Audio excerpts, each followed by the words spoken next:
You are a son of one of the chiefs in Madi Okollo, and there are many questions surrounding the chiefdom and the chiefs of Madi Okollo.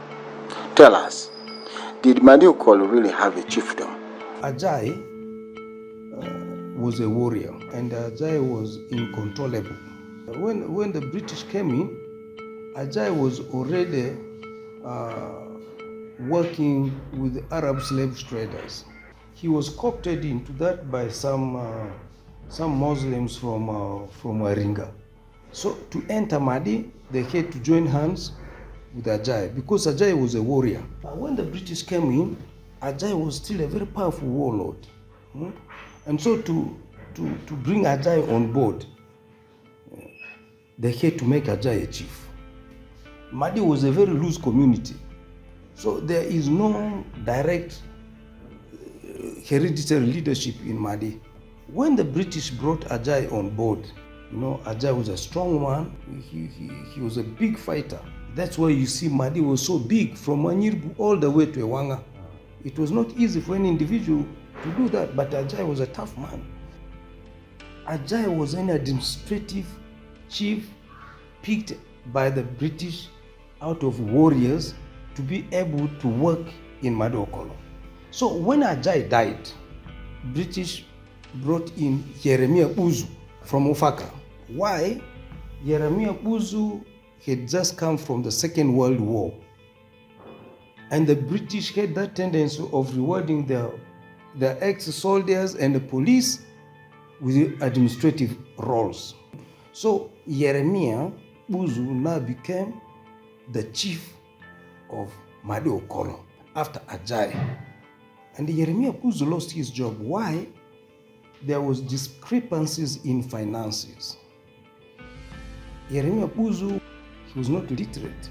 So the clerks and so forth who worked with him, they will fiddle things and he will just put his fingerprint and money got lost. So when Jeremiah Uzu now was fired, then they picked on my father to be the acting chief.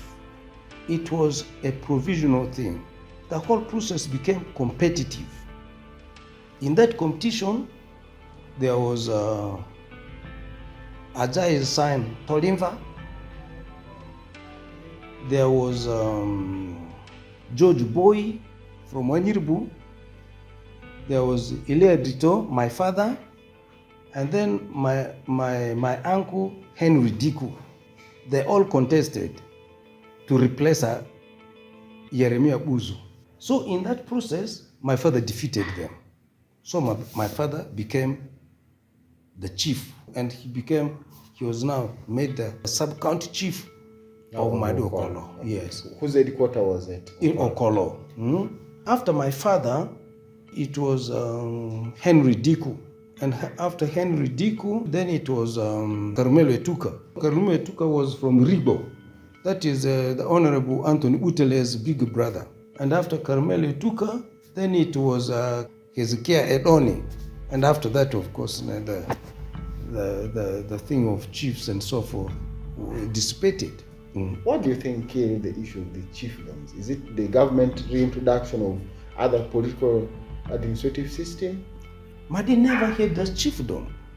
As I've said it, if Ajay was a hereditary chief, was his father a chief? Was his grandfather a chief? So if Ajay was a hereditary chief, how come his son Tolimba did not become a chief? Now, similarly, we could start claiming because our father was a chief. Actually, many people always don't find it difficult the way I reason this thing. But these are the facts because you cannot rewrite history. But unless you are going to start something new, that is a history of a leadership.